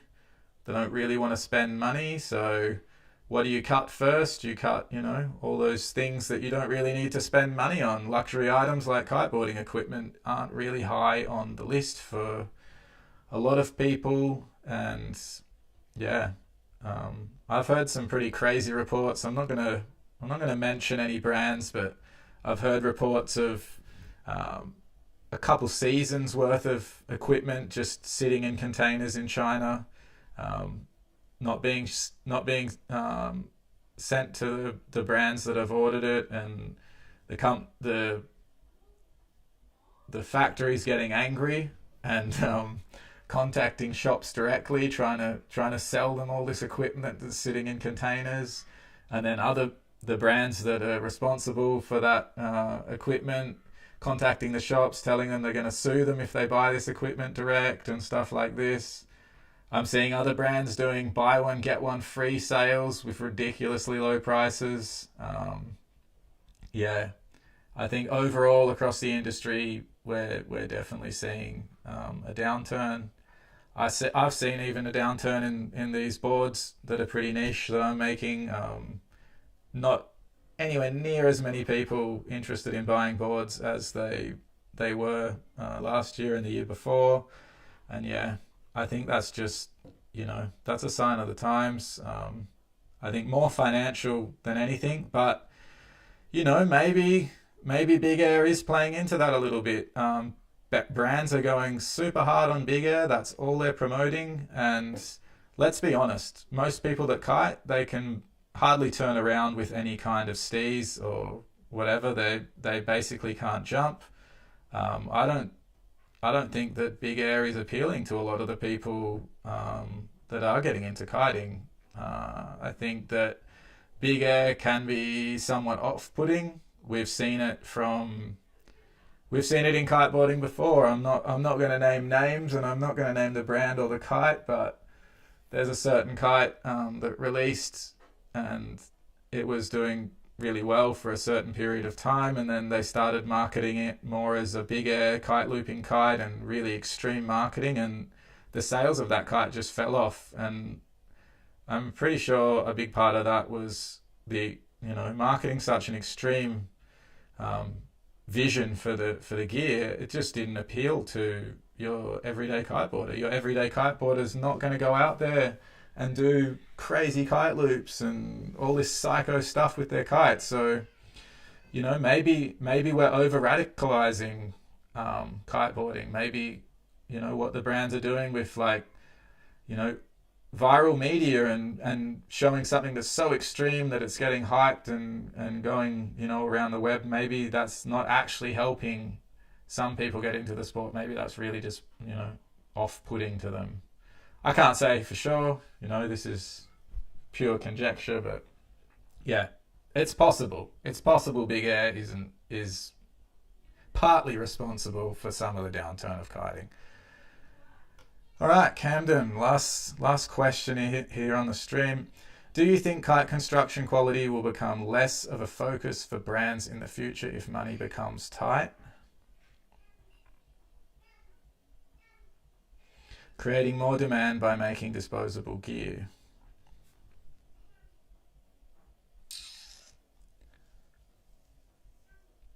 I don't know. That's a good question. Pretty hard to say. I don't really know. I don't know how much the construction quality will change, honestly. It's not like you can go to the factory and say, hey, make this kite worse, and it's going to cost less. Like, they still need to employ the people to do the stitching, to do the cutting, to do, the pipeline for making a kite doesn't change whether the people are making it bad or they're making it good. So construction quality, as in the materials used, I don't think that's going to change that much, because let's say you change your kite construction. Like, I remember Cabrina, for example, that period where they had canopy material that just turned into tissue paper, that did not help sell their gear, and I reckon that helped fuck their brand pretty much. So I think making construction quality less would be a really bad idea for any company to do. I don't feel like they're going to do that. Creating more demand by making disposable gear. I don't think gear should be made more disposable. It's already so disposable. I do think that there's definitely something in making gear cheaper so that kids and youth can get into the sport. What we've got now, we've got a big problem with youth. I think we don't have enough youth doing the sport, and at this rate, we're gonna do a windsurfing where the whole population will get old. They will stop windsurfing, and there'll be no younger generation underneath them. That's what's going to happen in kiteboarding if we don't support more youth and make the whole industry and the culture just a bit more youth friendly, I guess. I just don't think that kiteboarding appeals to a lot of youth.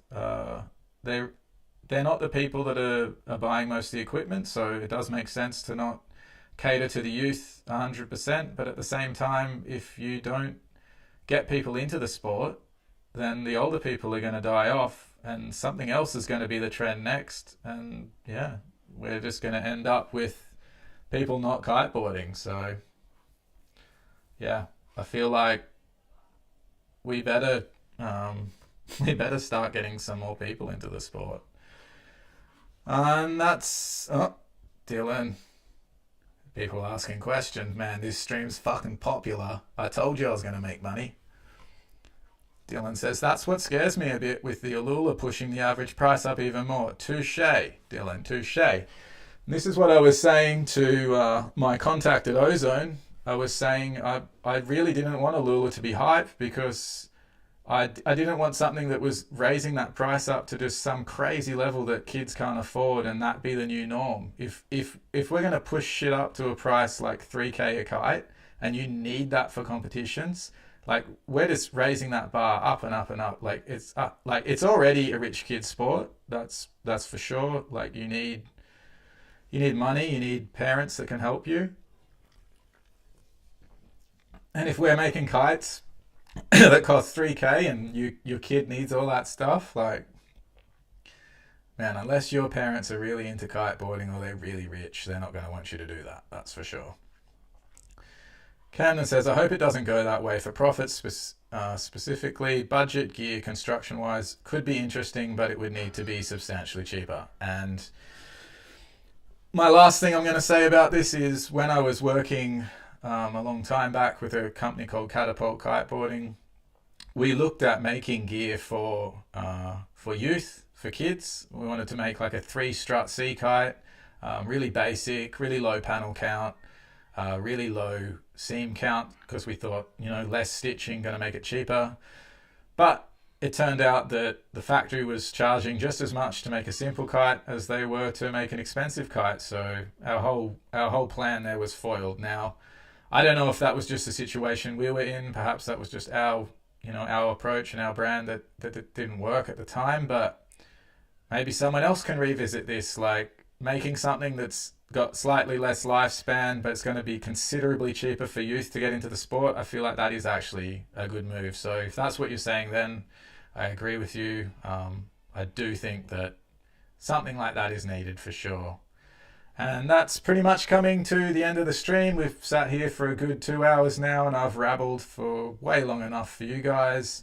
Last thing I want to do is just give you a look at my website, a little plug. This is Whaley Boards. If you haven't seen what I'm doing here, it's basically a website where I have my own line of boards, more alternative kind of shapes. And yeah, if you haven't checked them out, have a little look here. Get the range overview if you haven't seen it. And each of the boards, if you click on them, they also have their own little video here that you can pop up. You can watch about the board. Yeah, check it out if you haven't seen it. The other thing I'm going to plug before we go is gameonkite.com. And if you haven't seen this website, it's a website for Carolina and myself to advertise Carolina's yoga courses and training courses, and also our kiteboarding clinics. So if you're looking to learn some stuff, you want to get more of my information, maybe you want to come along to a clinic where you can learn double rolls like these guys all did on their course. They've never done those before. You can learn some unhooked stuff. Yeah, we've got a couple courses coming up in Sardinia. We're going to have a course in Brazil as well. And yeah, that's about it. The one other thing we're offering on this site, which could be good for you, is we're offering kite coaching available online. So if you'd like to have a phone call for an hour, the price is €50, and you might want to get some resources before that call, like some video or some pictures or ideas of what you're doing wrong. And if you want helps with your tricks and you just want some coaching from either Carolina or myself, you click on this Learn More, and yeah, you can select me or Carolina, and you can get a 1 hour call for €50, which I think is pretty good value. But yeah, thanks for tuning in to the stream, everyone. This was a bit of a bant, something different, and yeah, I don't know when I'm going to do this again, but I hope to see you in the next one. Cheers.